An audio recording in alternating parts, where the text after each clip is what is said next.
Kun Sagalee Bilisummaa Oromooti.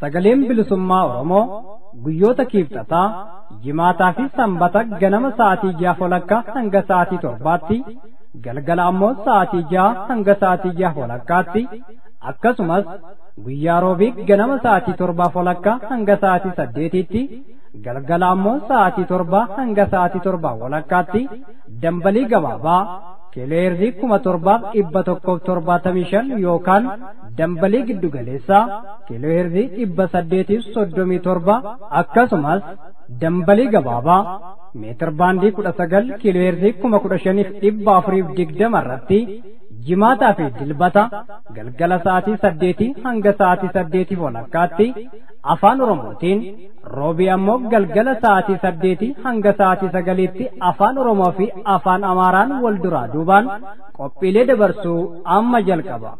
Kun Sagalee Bilisummaa Oromooti.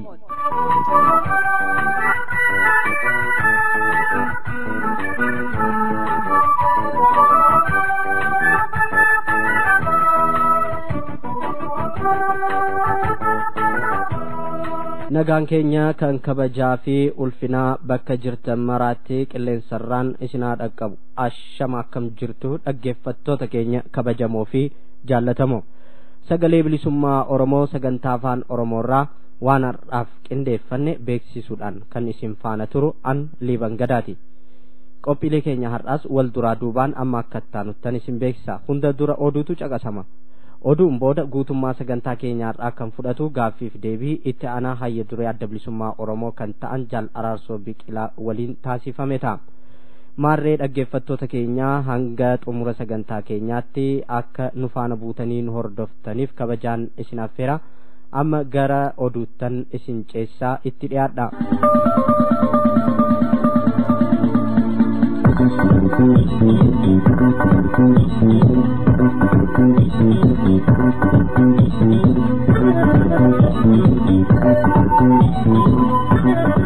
Irra deebi'uudhaan akkam jirtu dhaggeeffattoota keenya kabajamoof jaallatamoo oduu yeroo kanaa qabannee dhiyaanneerraa oduu waliin an ibsaa gaaddisaatiin.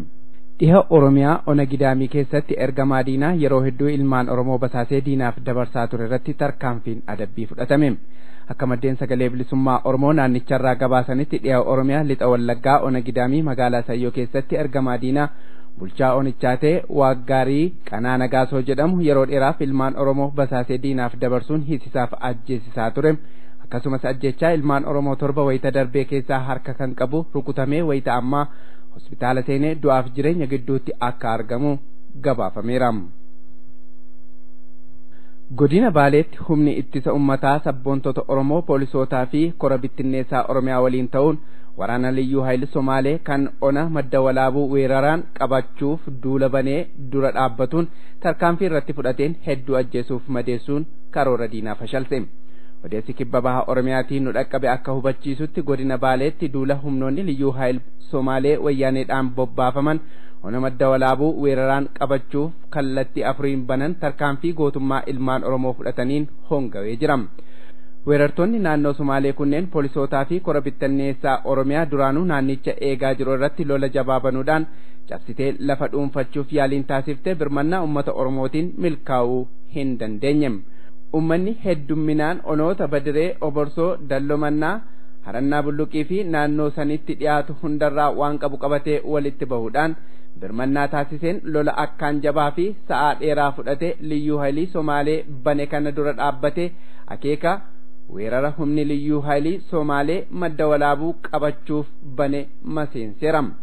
Akka odeessa Sagalee Bilisummaa Oromoo gahe kanaatti lolichi ammas madda walaabuurraa amna sa'aatii 3 ta'urratti deemaa turuun gabaafameera. Lola kana irratti meeshaaleen gurguddoon itti fayyadamamuunis ibsameera. Weerara liyyuu hayil Somaalee dura dhaabbachuu humni ittisa ummataa geggeessa kanaan diinarraa 18 ajjeefamuun 11 ammoo akka madeeffaman akkasumas qawween 15 humna ittisa ummataa booji'amuu maddeen ifa godhan. lolli humna diinaa Oromiyaa weeraruuf soso'uu fi ummata keenya daangaa isaa falmatu jidduutti deemaa jiru kun godina Baalee Ona Sawweenaattis deemaa jiraachuu kan eeran maddeen weerara liyyuu haayilii kanaan namootni ajjeefamuunis ibsameera. Bahaa fi kibba bahaa Oromiyaa akkasumas kibba Oromiyaatti weerara mootummaa wayyaanee karaa ergamtoota isaa liyyuu haayiliin ummata Oromoo irratti raawwataa jiru balaaleffachuun qaama fincila xumura gabrummaa kan ta'e sochiin karaa cufuu dhihoo Oromiyaa bakkoota hedduutti gaggeeffamaa jiraachuun ibsame. Mootummaan wayyaanee kibbaa fi bahaa Oromiyaatti akkasumas kibba bahaa Oromiyaa bakkoota adda addaatti gochaa farrummaa dalagaa jirutti gaafatamuun isaa kan hin hafne kan jedhan maddeen ummanni Oromoo bakka jiru maraa birmannaa waliif gochuun diina innikkaa kana ofirraa ittisuu fi kaasuuf fincila isaa cimsee itti fufeeras jedhan. Mormii weerara kanaaf yeroo ammaa lixa Oromiyaa godina Wallaggaa Bahaa, Wallaggaa Lixaa, Qeellama Wallaggaaf kan kana fakkaatan keessatti karaan gurguddaan cufamaa waajjiraaleen mootummaa adda addaa irrattis tarkaanfiin fudhatamaa akka jiru maddeen sagalee bilisummaa Oromoo gabaasaniiru. Kana malees waraqaan warraaqsa fincilaaf waamicha gootu Qeellam Dambidolloo keessatti baay'inaan facaafamuunis ibsameera. Karaa biraatiin sochii naannichatti taasifamaa jiruun kaabinoonni mootummaa wayyaanee magaalaa Dambidolloo keessa jiraatan lubbuu isaaniif sodaachuurraa naannicha gadhiisanii akka deemaa jiranii fi kan hafan ammoo qeerroo bilisummaatti makamuun aantummaa saba isaaniif qaban mul'isaa jiraachuu maddeen gabaasa sagalee bilisummaa Oromoof erganiin mirkaneessaniiru. Oduu xumuraatiin lixa Oromiyaa Ona Giddaa Ayyaanaa keessatti ummanni zayitaa fi sukkaara dhorkatamuun hiraarfamaa akka jiru ibsame. Mootummaa wayyaanee saamicha karaa hundaan taasisaa jiruun ilmaan Oromoo haga miseensa dhaaba maxxannee OPDO ta'anitti sukkaaraaf zayita argachuu akka hin dandeenye taasisuun dararaaf saaxilaa jiraachuu maddeen sagalee bilisummaa Oromoo gabaasaniiru. Dhiyeessii sukkaaraa fi zayitaa mootummaa wayyaanee dhiyeenya kana gabaa irraa balleessuun ummanni akka gama isaatii maallaqa olaanaan bitatu gochuun ummata hiraarsaa jiraachuun ni yaadatama. Ergasiyaas rakkinni ummataa akkaan dabaluu maddeen keenya dabaluun gabaasanii tibba kanas lixa Oromiyaa Ona Giddaa Ayyaanaa Araddaa Laaloo jedhamu keessatti ummanni miseensa isaanii ta'u malee akka sukkaaraaf zayita argachuu hin dandeenye hoogganaan godinichaa namni Tasfaayee Qajeelaa jedhamu ummata walitti qabuun doorsise. Xumura irratti miseensa dhaaba maxxannee OPDO taanu malee wabii jiraachuu hin qabnu jechuun sabboontonni Oromoo kulkulfatanii akka dubbataa jiran maddeen gabaasaniiru. Egaan dhaggeeffattoota keenya oduun har'aaf qabannee dhiyaanne kanuma qophiilee keenya hafan hordofaa.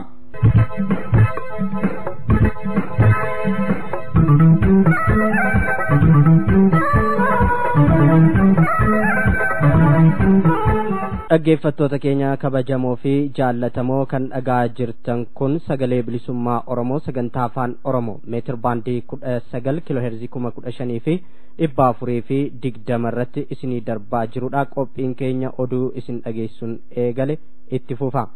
Kanattaansuudhaan guutummaa sagantaa keenya har'aa kan fudhatu gaaffiif deebii itti aanaa Hayyu-duree adda bilisummaa Oromoo kan ta'an Jaal Araarsoo Biqilaa waliin goone isinii dhiyeessina nu faana bu'aa.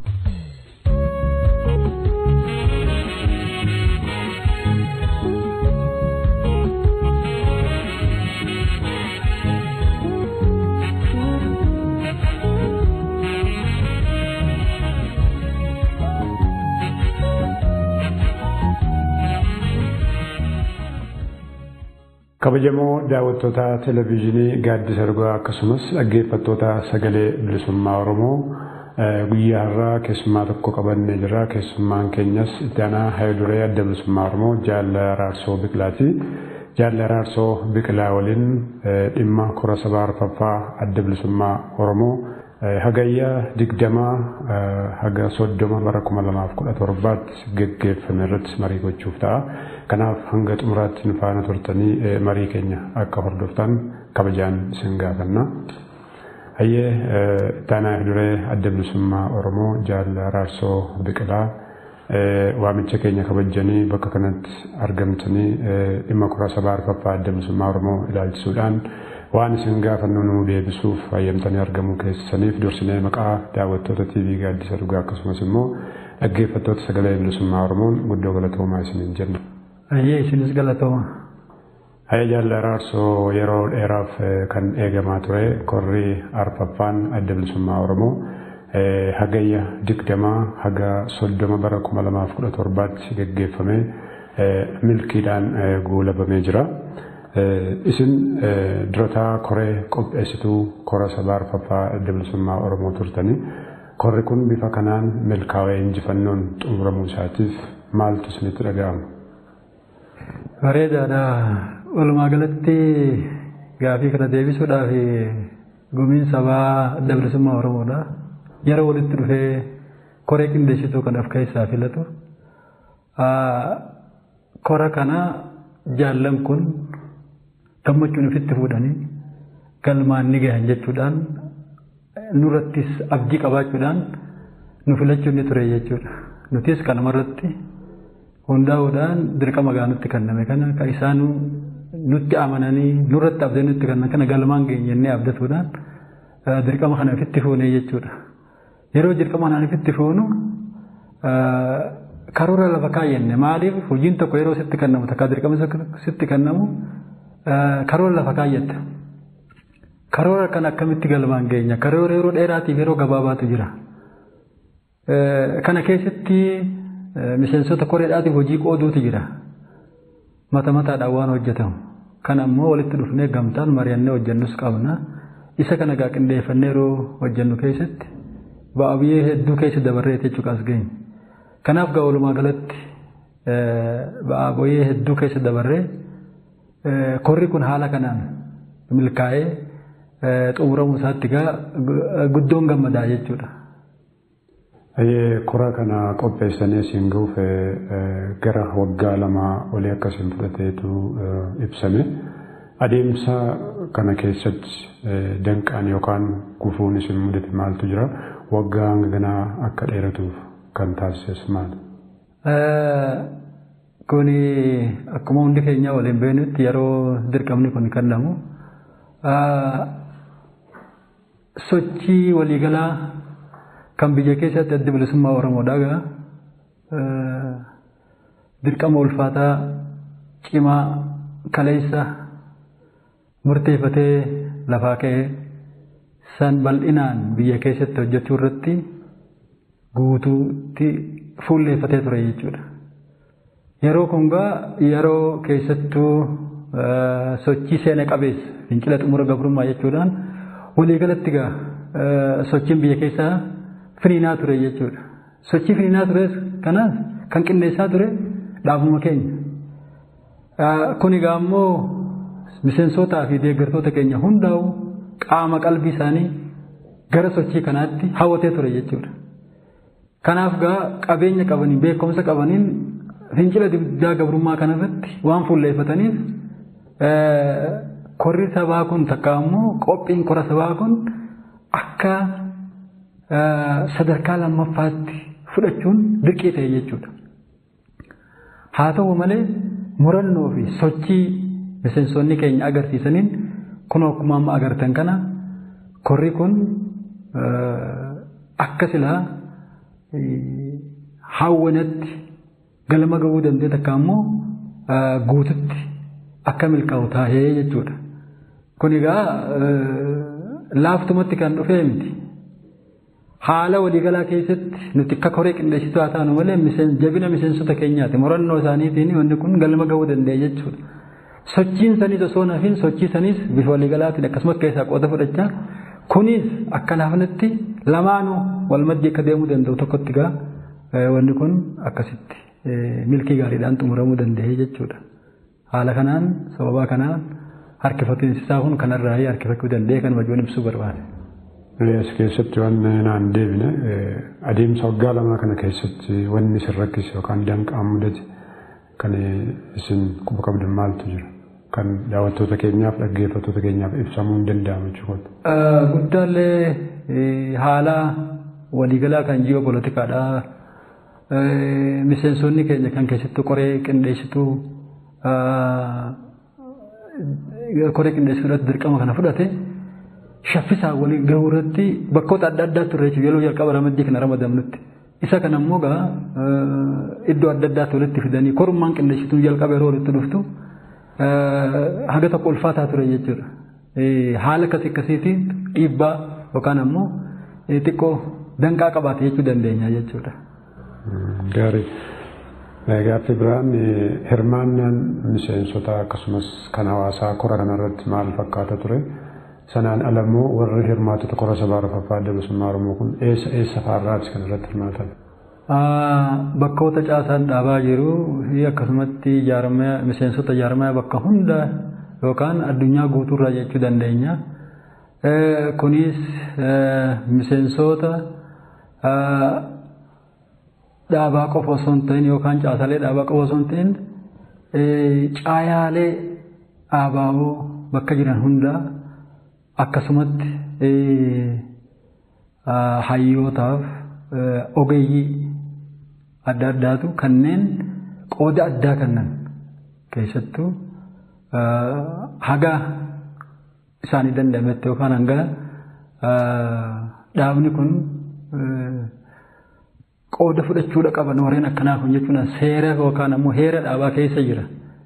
Caayaalee ABO murnoota hawaasaa hayyootiin namootiin ogummaa addaa qaban isaan kun hundinuu gaa akka heera keessa jirutti qooda ni fudhatan kora kanarra. Dhaabni keenyas kan irratti hundaa'uudhaan hanga isaa hayyamametti yookaan hanga isaaf danda'ametti isaan kun hundinuu akka keessatti arganii qooda fudhataniif bifa waliigalaatiin isaan kun hundinuu argamanii jiranii jechuudha. Keessattuu hirmaannaa kana keessatti bakkoota garaagaraarraa osoo hin dhufuun waan kora kana hunda hirmaachise yookaan ammoo hunda hammataa ta'ee mul'ata keessaa isa tokko jechuudha. Kanuma waliin kan inni ibsuu barbaadu tokko miseensonni dhaabaa kanneen haala nagummaatiif viidiyoo poolitikaatiif kora kanarratti qaamaan argamuu hin dandeenye akkaataa isaan qaama kora kanaa ta'anii itti fudhataman qindoomin addaa tolfameefii jira jechuudha.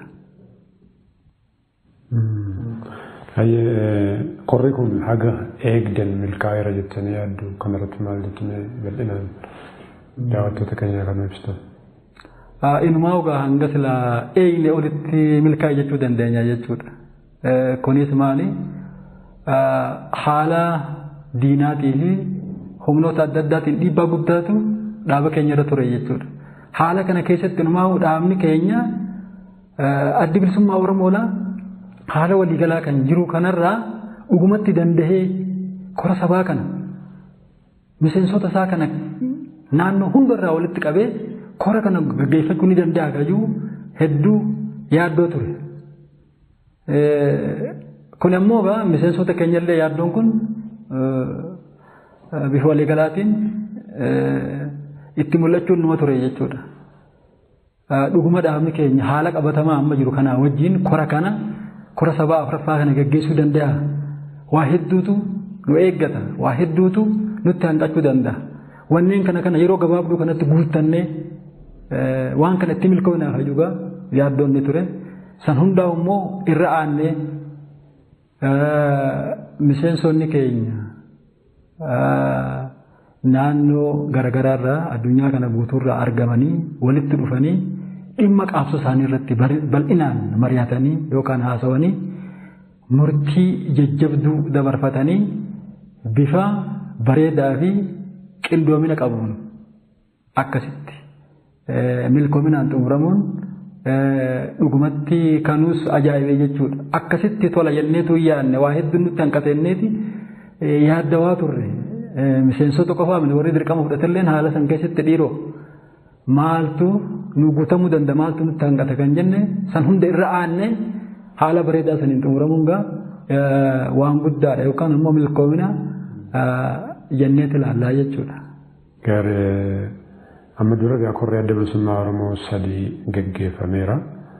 Amma nammaa kun arfaffaadha. Koroota darbaniif ka'ammaa yoo wal bira qabdanii ilaaltan akkamitti ibsitu yookaan immoo korri ammaa kun ka darberraa adda waan dalage maaltu jiru? Gaaffii gaariidha. Koroota sabaa kan ammaan dura dabranirraa waa hedduutu adda isa godha. Ani umrii qabsoo kana keessa yeroon turetti kora sabaa lammaffaa, kora sabaa hatattamaatii fi kora sabaa sadaffaa irraas qooda fudhadheen jira. Keessattuu kora sabaa kan hatattamaa san akka miseensa koree qindeessituttis hojjedheetiin jira jechuudha. Bifa waliigalaatti yeroon kana laalu hoogganni gadaa dabree walgeessaa irratti hirmaannaa dargaggootaa fi shamarranii ol kaasuudha qabna jechuudha waan murtaa'e yookaan ammoo kootaa isaanii ol ka'uudha qaba jechuun waan murtaa'eef nus kanarratti akka qoree investiitii hojjechaa turre jechuudha. Kanaan gaa kora sabaa afraffaa kanarratti hirmaannaan dargaggootaa fi shamarranii hedduu ol ka'aadha. Kana keessatti immoo shamarran koroota amma dura dabranirra hoogganuutti ol dhufuun isaanii hedduu waan miseensota keenya hundaa'u gammachiisee fi hawaasa keenyallee gammachiise keessaa tokko jechuudha. Dhawaataan wanni hundinuu gara guddinaatti deemta. Guyyuma tokkotti akkas laawwisan ta'uu hin dandeessu. Sadarkaadhaan yookaan dhawaataan deemta. Kana keessatti hirmaannaan dargaggootaa fi shamarranii ol ka'uu kana keessatti arraan sanatti kan hoogganatti filataman baay'een isaanii dargaggoota. Kanuma waliin ammoo shamarranillee hoogganatti ol dhufanii jiran. Keessattuu gaa seenaa yookaan haara jechuu dandeenya. Shamarran Oromoo keessaa qaama olaanaa hoogganaatti yookaan ammoo shanee gumiitti filamuun kuni seenaa dhaaba keenyallee seenaa jalqabaati jechuu dandeenya jechuudha. Qaama olaanaa yookaan shanee gumiitti ol dhufuun kuni guddina haaraa tarkaanfii guddaadha jenneeti ilaallaa jechuu gama keenyaan. Kanaaf koroota dabranirra kanaatu addeessa godhayeetiin la ilaalaa jechuudha. Jaal Araarsoo gaaffii deebii keenya gara xumuraa jira soo gara dhaamsaatti hin dhufin wanni silaa gaafatamuu qaba jettan wanni ibsu barbaadan yoo jiraate hiree isaa isinii kennee maayirratti immoo gara dhaamsaatti deebina. Dhugaadhaa kora kana keessa karaa dheeraadha deemaa dhufne. Keessattuu haalli waliigalaa kan qabsoon keenya keessatti argamtu diina qofaa miti. Humnootiin adda addaa akka wanni kun hin milkoonneef waan garagaraatu hojjetamaa ture.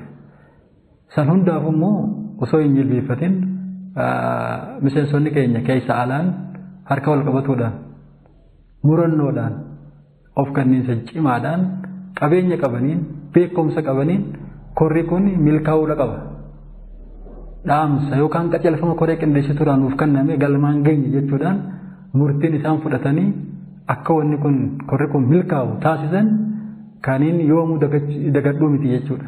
Kanaaf isaan kana hundaa'u dhugumatti galanni isaanii bilisummaa ta'uu kajuun qaba jechuudha. Jaal Araarsoo maayii irratti uummata Oromoo akka keessaa faala jiru akkasumas miseensota dhaabaa bakka hunda jiraniif hiree kanatti gargaaramtanii dhaamsa dabarsitaniif yoo jiraate hiree isaa isinii laachuudhaan gaaffiif deebii keenya goolabna. Bareedaadha. Uummata keenyaaf keessattuu biyya keessa kan jiraniif uummanni keenya eega gabrummaa jalatti kufee as loluma keessa jira. Keessattuu waggaa 26 dabarsine keessa jirru 1992 irraa mootummaan faashistii wayyaanee uummata keenya irratti eegala lolabse uummanni Oromoo lola keessa jira jechuu dandeenya jechuudha. Keessattuu dhawaataan ofii isaatii fi dhaabii ajjechaa fi saamisa bira dabruudhaan uummatoota ollaa kan yeroo dheeraadhaaf nagaa waliin jiraate Oromoodhaa waliin hidhachiisee irratti bobbaasuudhaan yeroo ammaan tana Oromiyaa guututti lola keessa mootummaan kun galchee jira jechuudha.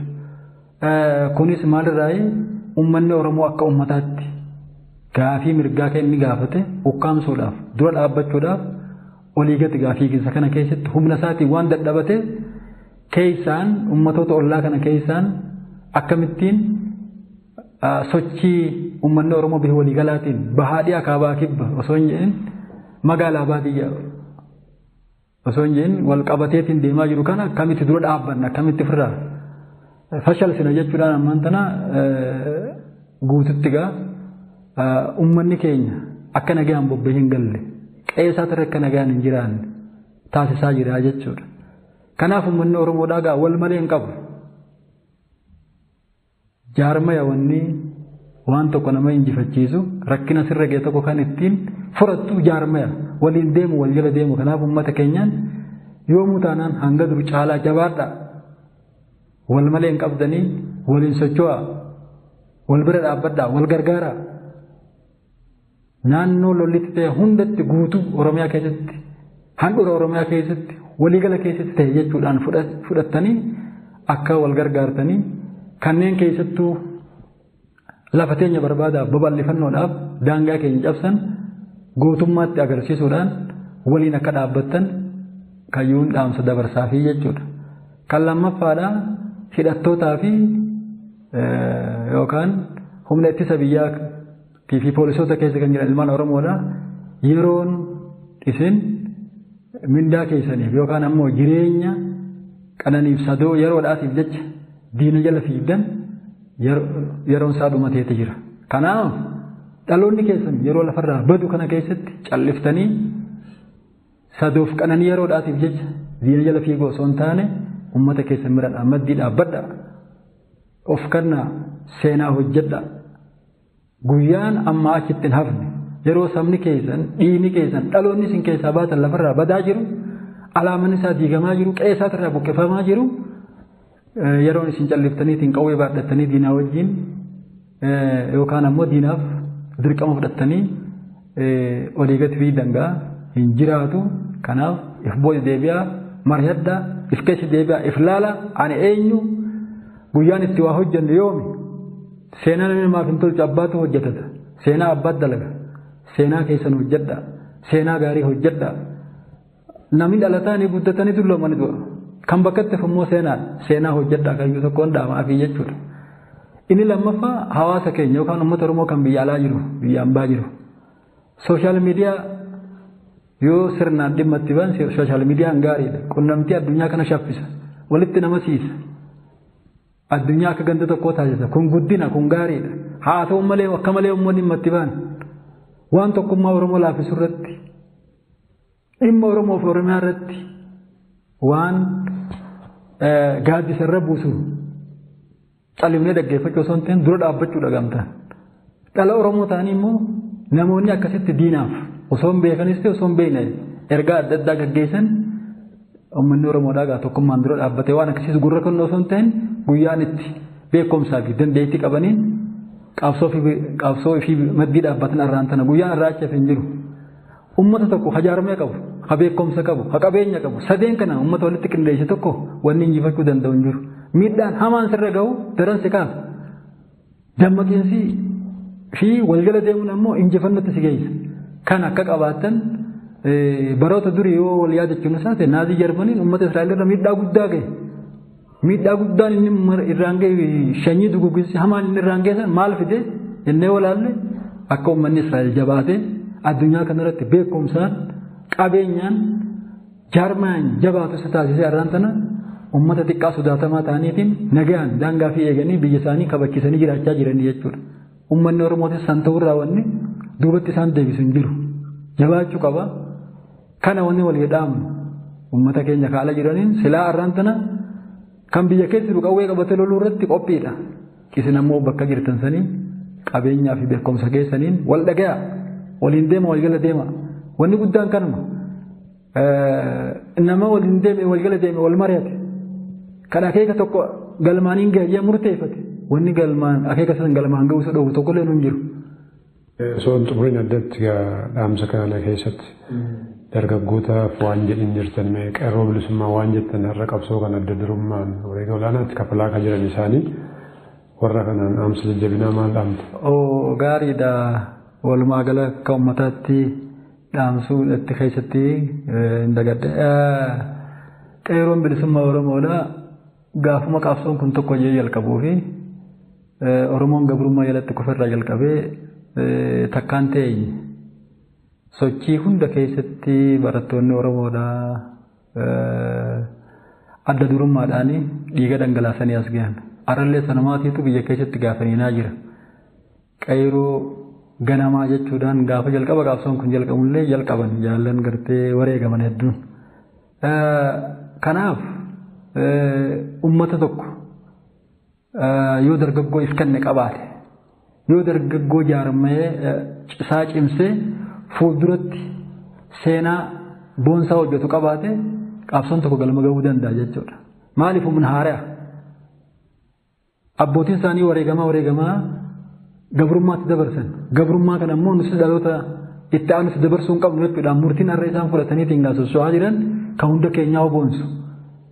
Hidhaa ajjechaa fi biyya ari'amuudhaaf osoo hin jilbeeffatin qoonni gaa dargaggoon Oromoodhaa keessattuu qeeroon irraan tana godhaa jiru hedduu seenaa guddaa qaba.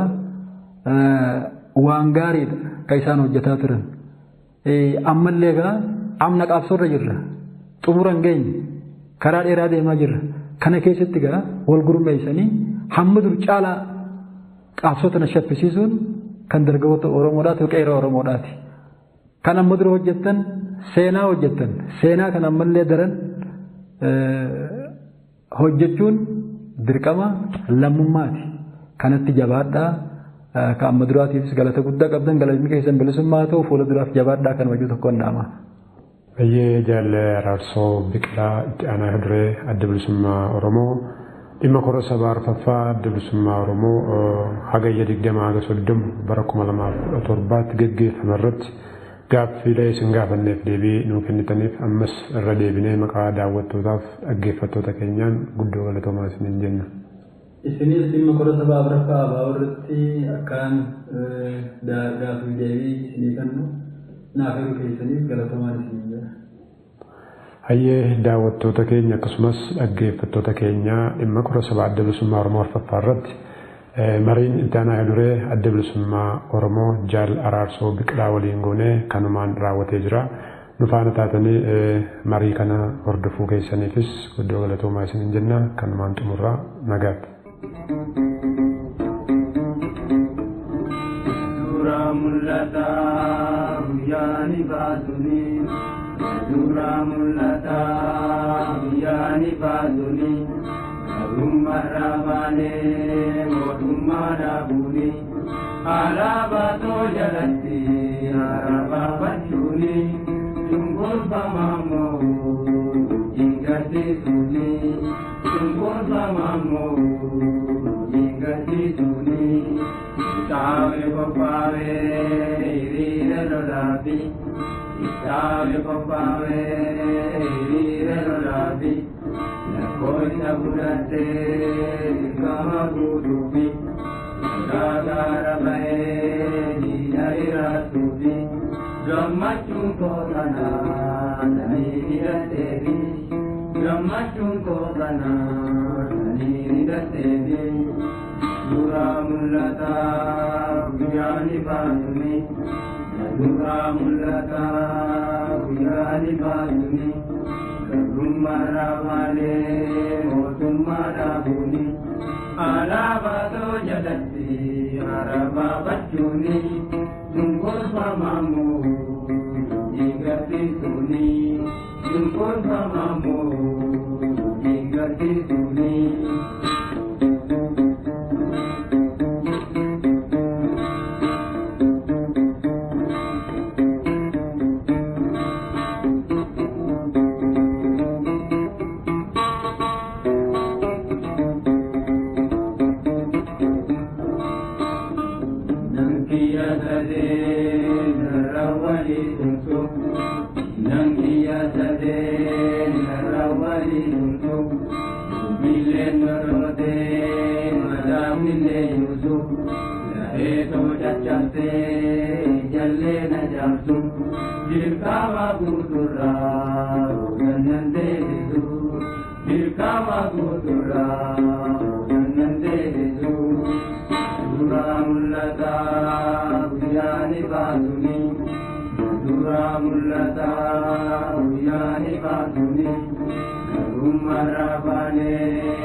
egaan dhaggeeffattoota keenya kabajamoo fi jaallatamoo sagalee bilisummaa Oromoo sagantaa afaan Oromoorraa qophiinarraaf qindaa'ee asuma irratti goolabamee jira. Kanneen nu dhaggeeffattan hundaaf galanni keessan bilisummaa haa ta'u. Qophii keenya ittaanuun hanga walitti deebinutti nagaaf fayyaa keessa nu jiraadha. Injifannoo ummata Oromoo.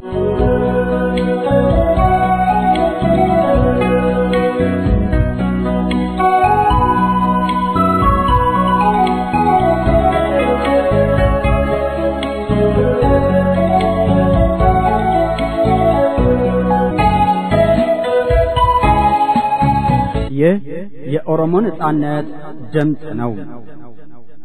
የኦሮሞ ነጻነት ድምጽ ዘወትር ማክሰኞ፣ አርብና ቅዳሜ ከጠዋቱ ከ12 ሰዓት ተኩል እስከ 1 ሰዓት፣ ምሽት ከ12 ሰዓት እስከ 12 ሰዓት ተኩል እንዲሁም ረቡዕ ከጠዋቱ ከ1 ሰዓት ተኩል እስከ 2 ሰዓት፣ ምሽት ደግሞ ከ1 ሰዓት እስከ 1 ሰዓት ተኩል በ837 ኪሎ ሄርዝ መካከለኛ ሞገድና በ7175 ኪሎ ሄርዝ አጭር ሞገድ እንዲሁም በ19 ሜትር ባንድ በ15420 ኪሎ ሄርዝ ላይ ዘወትር አርብና እሁድ ከምሽቱ ከ2 ሰዓት እስከ 2 ሰዓት ተኩል በአፋን ኦሮሞ፣ ረቡዕ ምሽት ከ2 ሰዓት እስከ 3 ሰዓት ደግሞ በአፋን ኦሮሞና በአማርኛ በቅደም ተከተል የሚያስተላልፈው ዝግጅት አሁን ጀመረም። ይህ የኦሮሞ ነጻነት ድምጽ ነው።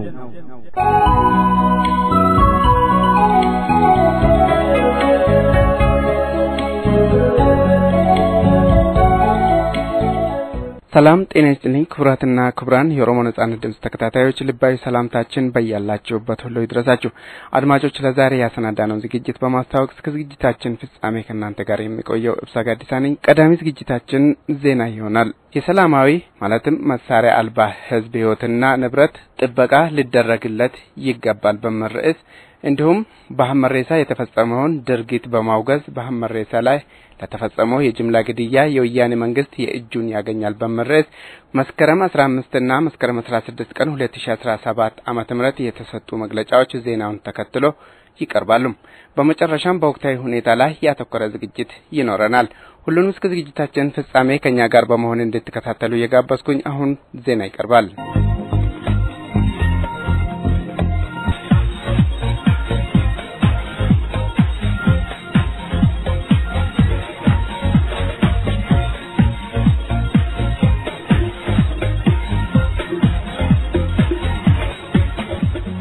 ጤና ይስጥልኝ አድማጮች፣ ከሰዓቱ ዜናዎች ጋር ፍራኦል ጃለታ ነኝ።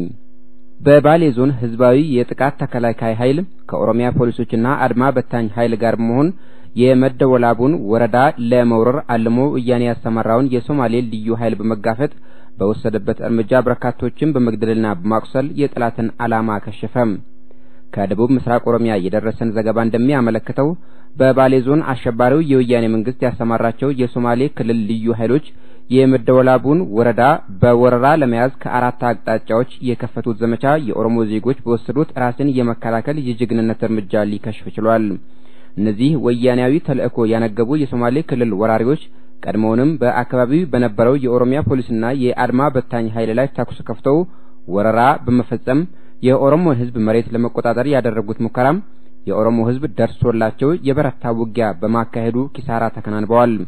በባሌ ዞን እንደ ቢዲሬ፣ ኦቦርሶ፣ ደሎመና፣ ሐረና ቡሉቅ ባሉ ወረዳዎችና በአቅራቢያው ከሚገኙ አካባቢዎች የተውጣጡ ከ2500 በላይ የሚሆኑ የኦሮሞ ዜጎች የሶማሌ ልዩ ኃይል የፈጸመውን ወረራ ለመመከት ሆ ብለው በመነሳት ባካሄዱት ውጊያም የጠላት ኃይልን የስምሪት እቅድ አክሽፈው ልዩ ኃይሉንም እንዲበታተን እንዳደረጉት ምንጮች አስረድተዋል። ለኦሮሞ ነጻነት ድምጽ የደረሰው ዘገባ እንደሚያመለክተው ውጊያው አሁንም ከመደወላቡ የ3 ሰዓት ጉዞ በሚሆን ቦታ ላይ የተካሄደ እንዳለ የተገለጸ ሲሆን ህዝባችን ከኦሮሚያ ፖሊስና አድማ በታኝ ኃይል ጋር መሆን ወያኔ ያሰማራውን ወራሪዎች ዱካ በመከተል ያሳደዳቸው እንዳለና እንደ ባዙቃና ቦምብ የመሳሰሉ የከባድ መሳሪያ ተኩስ ድምጽ እየተሰማ እንዳለ ምንጮች ያመለክታሉ። የህዝባዊ ጥቃት ተከላካይ ኃይል የወያኔን ልዩ ኃይል በመጋፈጥ ባካሄደው በዚህ ውጊያም ከጠላት 18ቱ ሲገደሉ 11 ደግሞ መቅሰላቸውና 15 ጠመንጃዎች በህዝባዊ ጥቃት ተከላካይ ኃይል መማረካቸው ታውቋል። ከኦሮሞ ህዝብ በኩል ደግሞ 2 ሰዎች የተሰዉ ሲሆን ሶስቱ ደግሞ ቀላል የመቁሰል አደጋ ደርሶባቸዋል። ኦሮሚያን ለመውረር እየተንቀሳቀሰ ባለው የጠላት ኃይልና በህዝባችን መካከል እየተካሄደ ያለው ውጊያም በባሌ ዞን ሰዌና ወረዳም እንዳለ የጠቆሙት ምንጮቻችን በደቡብ ኦሮሚያ ቦረና ዞን ሞያሌ ወረዳም እንዲሁም የሶማሌ ልዩ ኃይል በኦሮሚያ ክልል ኃይሎች ላይ ተኩስ ከፍተው በማሸበር መሬቱን በወረራ ለመያዝ ያደረጉት ሙከራ በገጠማቸው ከፍተኛ ተቃውሞ አንድ የሶማሌ ልዩ ኃይል ተገድሎ ሌላ አንድ ደግሞ በመቁሰል ኪሳራ ተከናንበው እኩይ ዓላማቸው እንደከሸፈ የደረሰን ዘገባ አስረድቷል። ወያኔ ያስተማራቸው የልዩ ኃይሎች በምስራቅና ደቡብ ኦሮሚያ የተለያዩ አካባቢዎች በከባድ መሳሪያ የታገዘ ከፍተኛ ወረራ በኦሮሞ ህዝብ ላይ በማካሄድ አያሌ ዜጎችን የገደሉ ሲሆን ቁጥራቸው በውል ያልታወቁ ዜጎች ደግሞ ቆስለዋል። ከዚሁ የልዩ ኃይል ወረራ ጋር ተያይዞ በብዙ ሺዎች የሚቆጠሩ ዜጎች የተፈናቀሉ ሲሆን ከተለያዩ የኦሮሚያ አካባቢዎች እንዲሁም ከመላው ዓለም በወያኔ ሽብር ቡድን የሶማሌ ልዩ ኃይል ወረራ ምክንያት ለከፋ ጉዳት እንደተዳረጉትና ለተፈናቀሉት የኦሮሞ ዜጎች የሚደረገው ወገናዊ እገዛም እጅግ በሚደንቅና የኦሮሞነት ብሔራዊ ስሜትን በተላበሰ ሁኔታ እየተከናወነ መሆኑን ዘገባዎች ያመለክታሉ።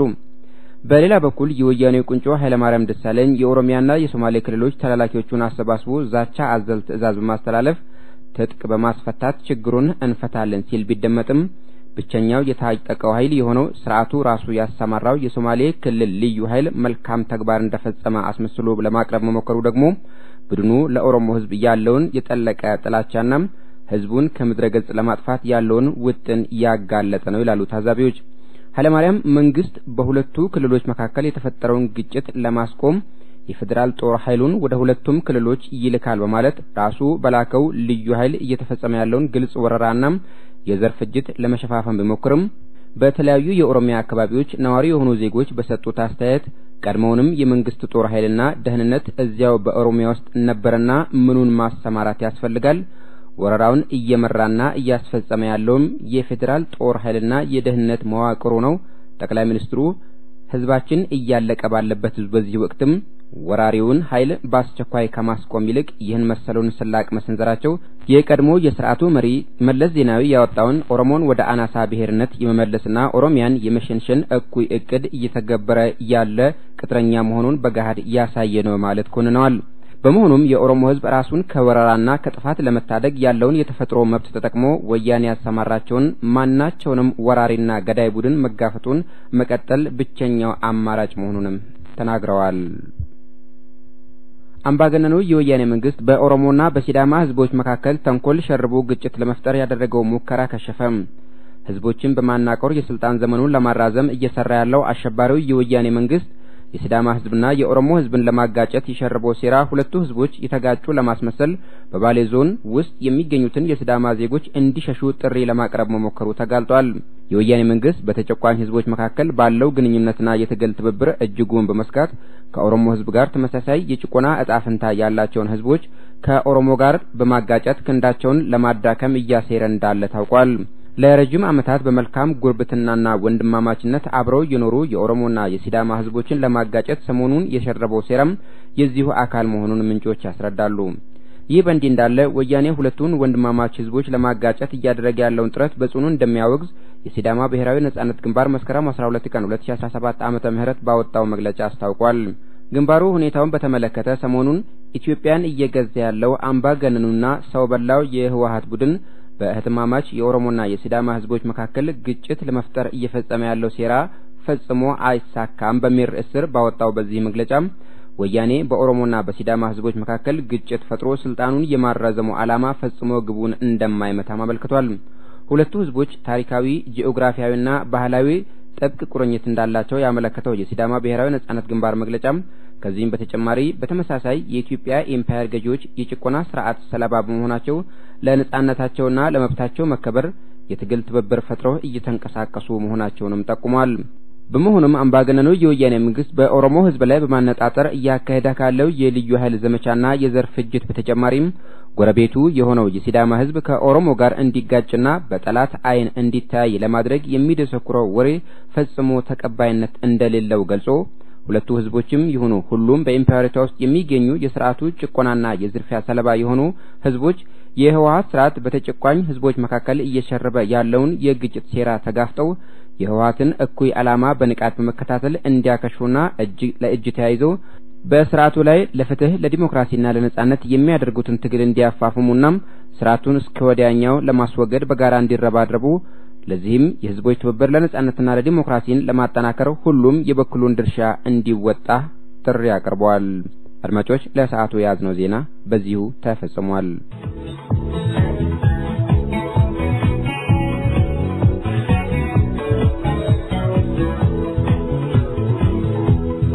አድማጮቻችን ዜናን በማስደመጥ የጀመረው ዝግጅታችን አሁንም እንደቀጠለ ነው። በሐመሬሳ የተፈጸመውን ድርጊት በማውገዝ በሐመሬሳ ላይ ለተፈጸመው የጅምላ ግድያ የወያኔ መንግስት የእጁን ያገኛል በመረስ ከኦሮሞ ነጻነት ግንባር የተሰጠ መግለጫ እንደሚከተለው ይቀርባል። አብራችሁን ሁኑ።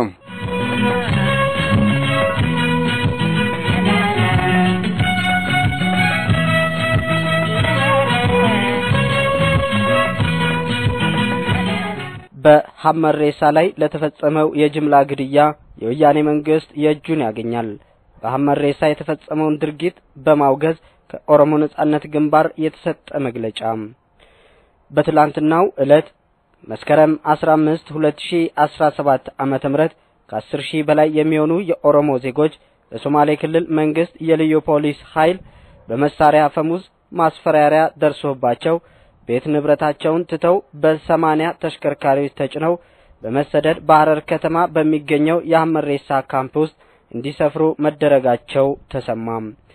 እነዚህ ያለ አንዳች ቅድመ ዝግጅትና ማስጠንቀቂያ ይህን በመሰለው አሳዛኝ ሁኔታ ኑሯቸው ተናግቶ በስደት ላይ ያሉ የኦሮሞ ዜጎች ዛሬ ጠዋት መስከረም 16 2017 ዓመተ ምህረት የምግብ የመጠጥ ውሃና መድኃኒት አገልግሎት እንዲሰጣቸው መንግስትን በጠየቁበት ወቅት አንዳችም ሰብአዊ ርህራሄ የሌለውና የኦሮሞን ህዝብ እንደ ደመኛ ጠላቱ የሚቆጥረው የወያኔ መንግስት ጥይት አርከፍክፎባቸው ከ10 በላይ ሰዎችን ሲገድል ቁጥራቸው ለጊዜው በውል ያልታወቀ ዜጎችን ደግሞ አቆሰለም። በዚህ ሁኔታ በስደት ላይ ላሉ ሰዎች ምግብና ውሃ እንዲሁም መድኃኒት፣ አልባሳትና ሌሎችንም ለኑሮ አስፈላጊ በሆኑ አገልግሎቶች ሲደረስላቸው ሲገባ በተቃራኒው የወያኔ መንግስት በዜጎቻችን ላይ የፈጸመው የጅምላ ግድያ መሆኑን የኦሮሞ ነጻነት ግንባር በጥልቅ ሐዘንና ከፍተኛ ቁጣ እየገለጸ ይህ የወያኔ ድርጊት በሁሉም ሰብአዊ ፍጡር ሊወገዝ የሚገባው መሆኑንም አጥብቆ ያስገነዝባል። ወያኔ ዛሬ ይህን መሰሉን ዘግናኝ እርምጃ በህዝባችን ላይ በወሰደበት በዚህ ቦታ ወይም ሐመሬሳ ላይ ካሁን ቀደምም በመቶዎች የሚቆጠሩ የኦሮሞ ተወላጆችን ያለ አንዳች ጥፋት በእስር ቤት በማጎር ምግብ፣ ውሃና የሕክምና አገልግሎቶች በመንፈግ በረሃብና በበሽታ ተሰቃይተው እንዲያልቁ ማድረጉ የቅርብ ጊዜ ትዝታ ነው። በወያኔ መንግስት በህዝባችን ላይ ሲፈጸም በነበረውና አሁንም እየተፈጸመ ባለው በዚህ ወደር የማይገኝለት የዘር ማጥፋት ተግባር ህዝባችን በአገሩ ላይ እንዳውሬ ታድኖ መገደልና ለከፋ ጭቆና መዳረጉ የሚገታው ህዝባችን የጭቆና ወይም የባርነት አገዛዝ ስርዓትን ከላዩ ላይ አሽቀንጥሮ በመጣል ነጻነቱን በመጎናጸፍ ራሱ ባቋቋመው ሉዓላዊ መንግስት ስር መተዳደር ሲችል ብቻ መሆኑ የኦሮሞ ነጻነት ግንባር ጽኑ እምነት ነው። ስለሆነም በሁሉም ቦታ የሚገኙ የኦሮሞ ነጻነት ግንባር መዋቅሮች በሁሉም አውደ ግንባሮች የሚገኘው የኦሮሞ ነጻነት ሰራዊት እንዲሁም በአጠቃላይ በአገር ቤትና በውጭ ሀገራት ያለው መላው የኦሮሞ ህዝብ ከጠንካራ የኦሮሞ ብሔራዊ ስሜት በመነጨ አንድነትና ጀግንነት በጋራ ተነስተን ጠላታችን ከምድረ ገጽ ሊያጠፋን አቅደው እየተገበረው ያለውን ይህን እቅድ ለማክሸፍ ይህን ላለፉት 26 ዓመታት የኦሮሞን ህዝብ ደመኛ ጠላቱ አድርጎ በመፈረጅ እየፈጀው ያለውን መንግስት በመጣል ሰላምና ነጻነታችንን እውን አድርገን ለዛሬው ህይወታችንና ለልጆቻችን መጻኢ ህይወት ዋስትና ለማስገኘት እንንቀሳቀስ። በሁሉም መልኩ በህዝባችን ላይ ሲፈጸም ለነበረውና እየተፈጸመ ላለው ግድያና ሰቆቃ ሁሉ ወያኔ የእጁን የሚያገኝበት ቀን ሩቅ አይሆንም። ዘመኑ የጭቆና ፍጻሜ ዘመን ነው። ድል ለኦሮሞ ህዝብ። የኦሮሞ ነጻነት ግንባር መስከረም 16 2017 ዓመተ ምህረት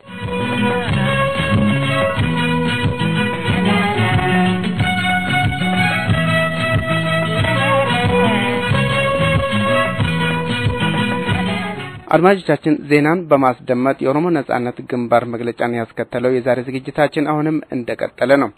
የሰላማዊ ወይንም የመሳሪያ አልባ ህዝብ ህይወትና ንብረት ጥበቃ ሊደረግለት ይገባል በሚል ርዕስ ከኦሮሞ ነጻነት ግንባር መስከረም 15 ቀን 2017 ዓመተ ምህረት የተሰጠ መግለጫ እንደሚከተለው ይቀርባል። ተከታተሉን።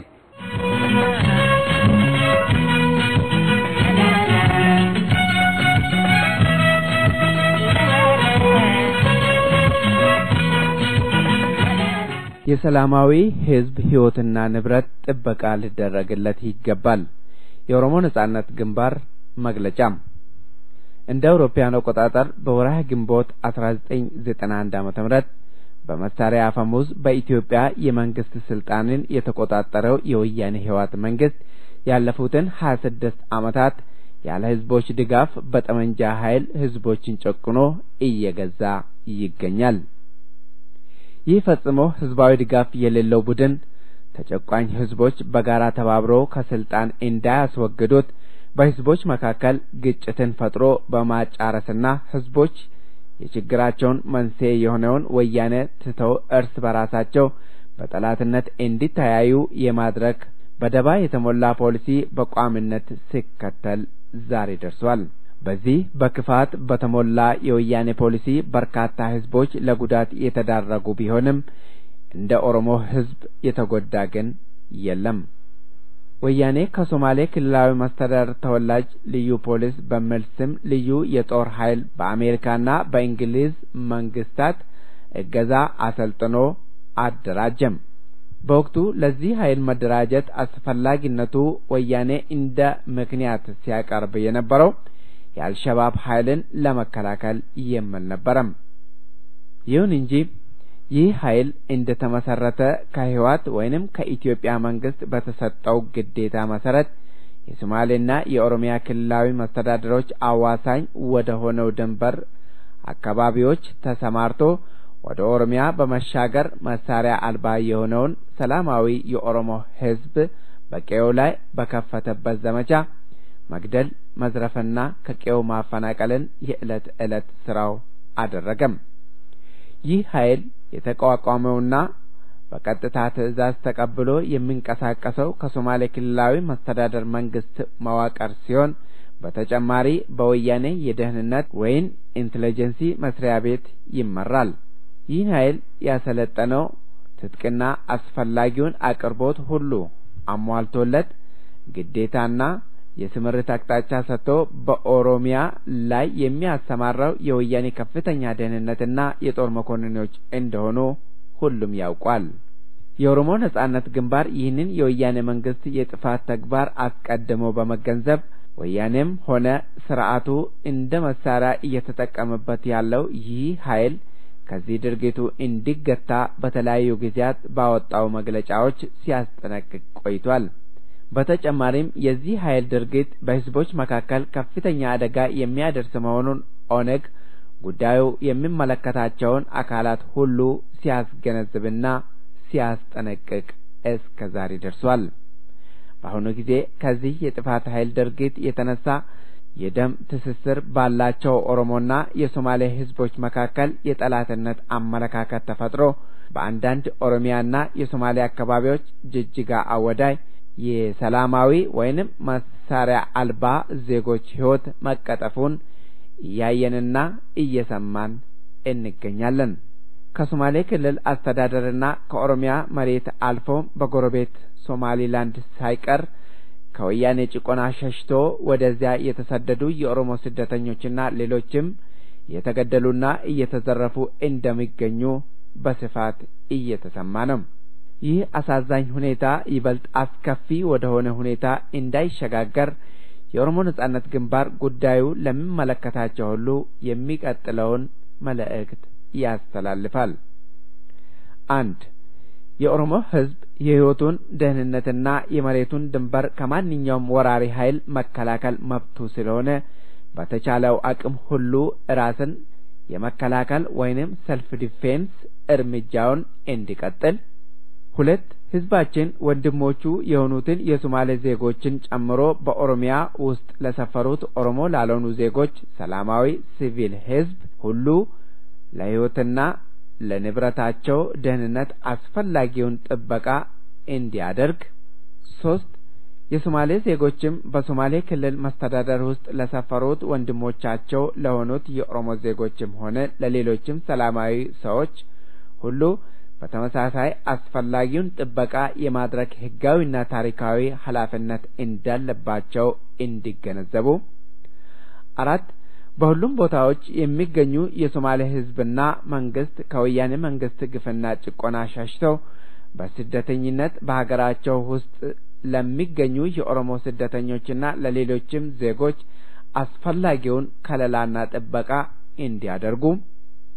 5 ሶማሊያ ውስጥ ኪስማዮ አካባቢ አብዲ መዶቤ በተባለ ሰው ድጋፍ ልዩ ፖሊስ እየተሰጠ ያለው ወታደራዊ ስልጠናና የጦር መሳሪያ ድጋፍ እንዲሁም ለእኩይ ዓላማ ከኪስማዮ ወደ ጅጅጋ እየተጋዘ ያለው ሁሉም አይነት ድጋፍ በአስቸኳይ እንዲቆም። 6 የሶማሌ ዜጎችም ሆነ ሌሎችም አካላት ሁሉ ማወቅ የሚገባቸው ይህ ጦርነት ወያኔ የአገዛዝ እድሜውን ለማራዘም ስል በመሪነት እያካሄደ ያለ ወረራ መሆኑንና ሌሎችም ኃይሎች ባላቸው የኦሮሞን መሬት የመቆጣጠር ያረጀ ዓላማ ለማሳካት ልዩ ፖሊሲ የተባለውን ኃይል እንደ መሳሪያ እንደሚጠቀም እንዲሁም ተጨቋኝ ህዝቦች በመሳሪያ አፈሙዝ የተነፈጉትን ነጻነት ለማጎናጸፍ እያካሄዱት ያለውን ትግል ለማፈን የተጠቀመበት ይገኛል እንጂ ጦርነቱ በህዝቦች መካከል የሚካሄድ አለመሆኑን መረዳት አለባቸው። 7 ከሁሉም በላይ ወያኔ ዛሬ በኦሮሞና በሶማሌ ህዝቦች መካከል እየፈጠረ ያለው ይህ ችግር ነገ ከነገ ወዲያ በሁሉም የኢምፓየሪቷ ህዝቦች መካከል ተስፋፍቶ ማንም ሊቆጣጠር ከማይችለው ደረጃ እንዳይደርስ ለመከላከልም ይሁን በዚህ ቀጠና ዘላቂ አስተማማኝ ሰላም ለማስፈን የሚቻለው የችግሩ መንስኤ የሆነውን ህወሓት ኢህአዴግ መራሹን መንግስት ማስወገድ ሲቻል ብቻ ነው። ይህንን በመገንዘብ በዚህ መንግስት ላይ ፊልሚያ እያካሄድን የምንገኘው የፖለቲካ ኃይሎችና ህዝቦች ሁሉ በመተባበር የወያኔን ውድቀት ለማፋጠን አብረን እንድንሰራ ኦነግ ጥሪውን ለሁሉም ያስተላልፋል። 8 የዓለም ማህበረሰብ ተቋማትና መንግስታት ሁሉ እጅግ አሳሳቢና በቀጠናው ላይ ከፍተኛ አደጋ እያንዣበበ ያለውን ይህንን ሁኔታ በንቃት እንዲከታተሉና በአካባቢው ይህ አደጋ እንዲከሰት እያደረጉት ያሉትን የወያኔ መንግስት ባለስልጣናትንና እነሱ ያደራጇቸውን ልዩ ፖሊስ ተብዬ የጥፋት ኃይሎች ከድርጊታቸው እንዲገቱና እስካሁን ድረስ በሰላማዊ ህዝብ ላይ ላደረሱት ጥፋት ህግ ፊት እንዲቀርቡ በማድረግ ውስጥ የሚጠበቅባቸውን ድርሻ እንዲወጡ የኦሮሞ ነጻነት ግንባር አጥብቆ ይጠይቃል። በመጨረሻም የኦሮሞ ነጻነት ግንባር በዚህ ሁኔታ ውስጥ ያለ አግባብ ለተቀጠፉት ሰላማዊ ዜጎች የተሰማውን ጥልቅ ሐዘን እየገለጸ ለሟች ቤተሰቦች ሁሉ ማጽናናትን ይመኛል። በማከልም ለዚህ ወንጀል ተጠያቂ የሆኑትን ግለሰቦችና አካላት ሁሉ የወያኔ መንግስት ባለስልጣናትን፣ ልዩ ፖሊስ አዛዦችና አባላት እንዲሁም እነሱን በቀጥታ በማዘዝ ያሰማራቸውን የሶማሌ ክልል ማስተዳደር አካላት ሁሉ ይህንን ድርጊታቸውን ለማስቆምና ህግ ፊት እንዲቀርቡ ለማድረግ በትጋት የሚሰራ መሆኑን ያረጋግጣል። ዘመኑ የጭቆና ፍጻሜ ዘመን ነው። ድል ለኦሮሞ ህዝብ። የኦሮሞ ነጻነት ግንባር መስከረም 15 ቀን 2017 ዓመተ ምህረት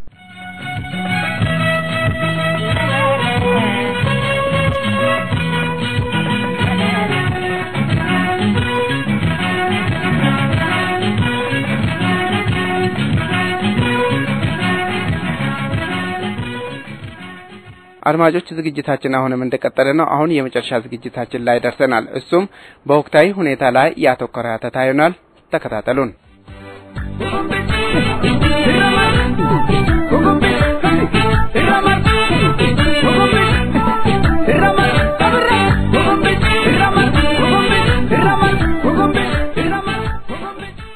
የኦሮሞ ህዝብ ያስመዘገባቸውን ድሎች አስጠብቆ የትግሉን ዓላማ ከግቡ በማድረስ ነጻነቱን ለማረጋገጥ አንድነቱን ከምን ጊዜውም የበለጠ ማጎልበትና ማሳየት ያለበት ጊዜ አሁን መሆኑ እውን ነው።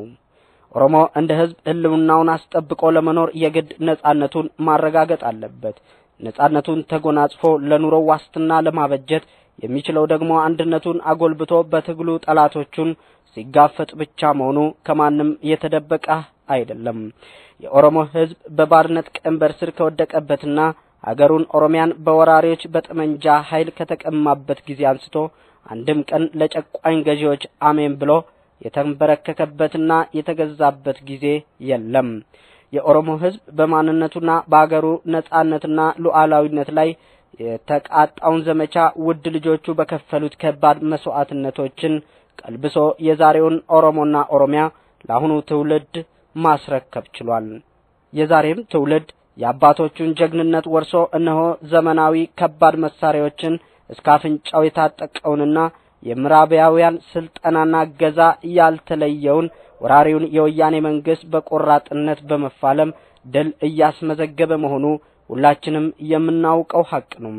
ወራሪው ዘራፊው ገዳዩና አምባገነኑ የወያኔ መንግስት ኦሮሚያን ከወረረበት 26 ዓመታት በፊት ጀምሮ እስከ ዛሬ ድረስ የኦሮሞ ህዝብና ኦሮሚያን እየመዘበረ የኦሮሞን ዜጎችን እየገደለ እያሰረና እያሰቃየ እድሜውን እያራዘመ ነው።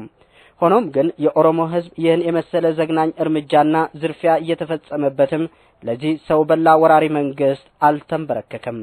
በተለይ በኦሮሞ ነጻነት ግንባር እየተመራ ያለው ወጣቱ ትውልድ ቄሮ ብሊሱማ ኦሮሞ ከድርጅቱና ከሰፊው የኦሮሞ ህዝብ ጋር በመሆን ባሳየው የአልገዛም ባይነት ትግል ወያኔን ከመሰረቱ ለመናድ መቃረቡ እውን ነው።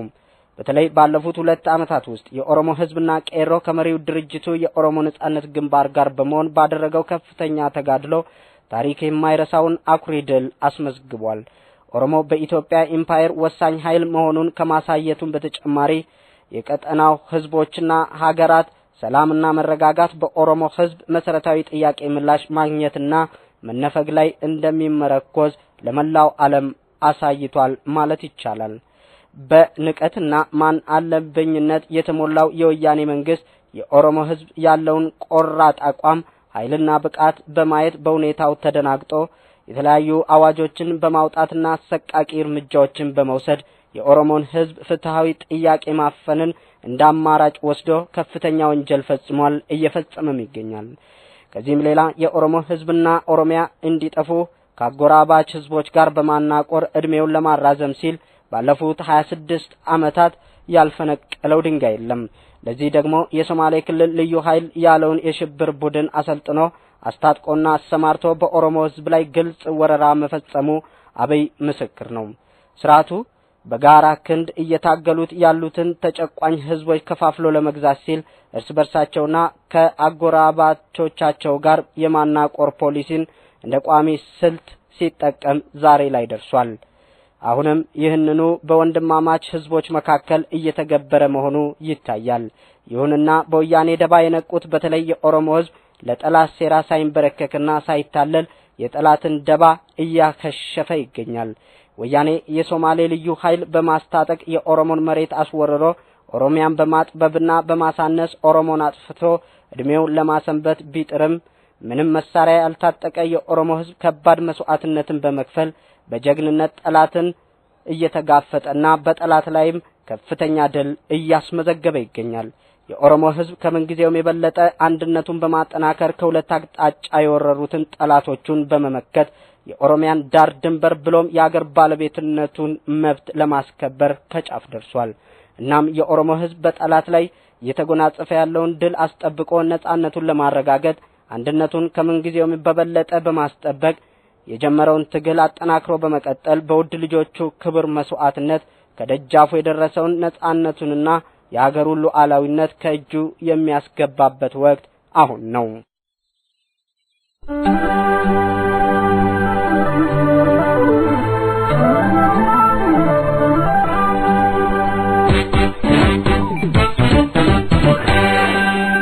አትሌ ያደሎሎ ሪቂቻ ካጀልተካ አሬ ሪቂቻ ጃሬ ገላና ከማታው አትሌ ያከቱማ ወልደርቡ ካጀልተካ walaaf golloon kan abbaa keessummaan diinqaan gahu odee baashiraan qaba kan diree keessaa dhahu du'ee tan bada malee keessummaan diinqaan gahu uduu abbaa koo haa ta'u uduu abbaa koo haa ta'u dubbiin kun icciituma odaan guyyaan daraaru ormi gateettii sobaa gadaa meelbaatiin nyaaru biiblee rorroon sarminee rabaaf doorii dhaqabu hankiif jeettiidhaan dhuftus dhaloonni qubee kuni sodaa qawwee hin qabu ajjeeteetu dibata du'us gumaasaan nabu numa baata gumaa keenya gara laafuun ammeenyaa diinaa nutti bitte kaa harreedhaaf oka hamnaan garbuu malee jette kaa kan qubatti qabantu qubaa namatti qaba qaaraa harkaan dhaabanii booddeen shii nama guba nama haaloon baafanne nama lammiin falmanne eeduuf darraan dhabdu quba hamattu quba quba siin nama yaa nama naa yaa namicha fira koo yaa namicha fira koo yaa diimaa diinaaf dibbee tulluun sitti jigumoo lammeen si jiguu wayyaa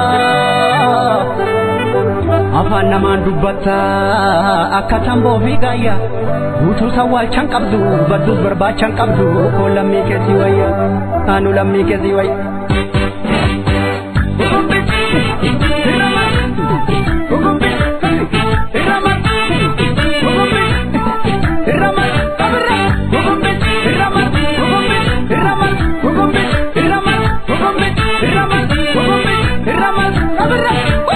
Nallofa jedhee yoo homafe nallola jedhee yoo marafe seeraftus karaa nanambe durrafe garaan narrafisu diina geerraa roorrisu akkamii lammeetti calle soorataan kan booree qabu formatu lagaa bookkisa lafti yoo bariide ninnisa hantuuta lubbuudhaan jirtu boofatu jira liiqinsa diinni haqa keenya ride dandeenyu hundeen buqqifna yoo didde ilmootti guddifna diina buqqisuu dhuma qabna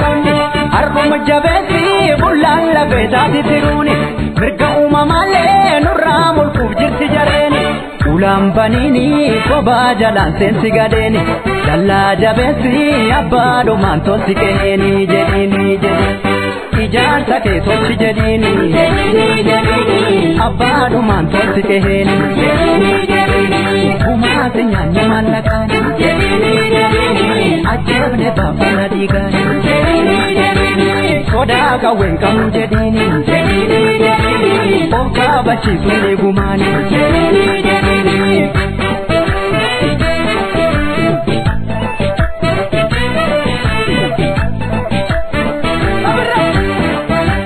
xinnoon qabdu diinan tuffatiini gaayyoon dhiira of kolchiisa sinamanin alagaan bineensa bishaan si nyaatu si qobalchiisa nu callifna arbaciise seetee nu dammaqna boolamee qabuute akka dhuka tefsilaa dhumneerra gamtaan lolle kanumaaf cimneerra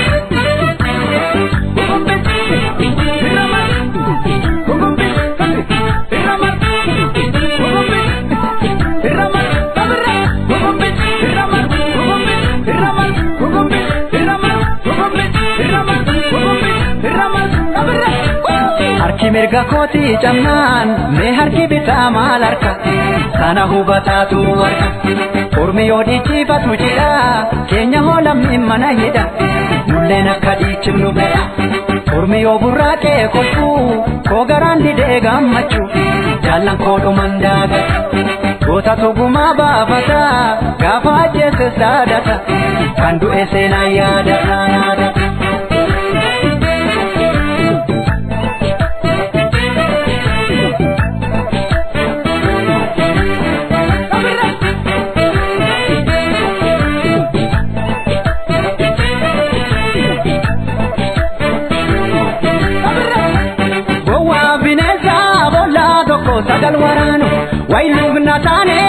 qabsaadha baafturre duraan hayyuu waltaatee biyya fana walitti kaasa lubbuun sodaannee harka qullaa mormarra kaasa onnees jennaani sanyii taateeti bardhaloonni gama hicciiti kadaamsaa dooti barfakkeenyi jedhiini sodaa qawween qabnu jedhiini of kaabachiisuuni gumaani dammaa of dibdanii afaani maalum nu sossobdu malaani haraara keenseeru jedhiini ajjeefne baafana dhiigaani sitti jiguuf jira bargaarri bilisummaa keenya haraarri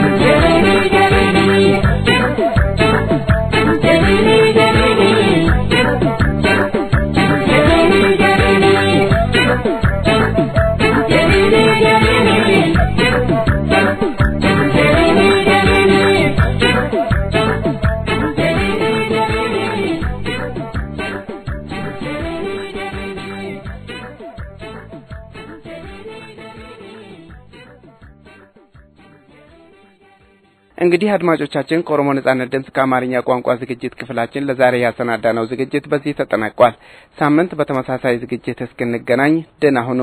ድል ለኦሮሞ ሕዝብ።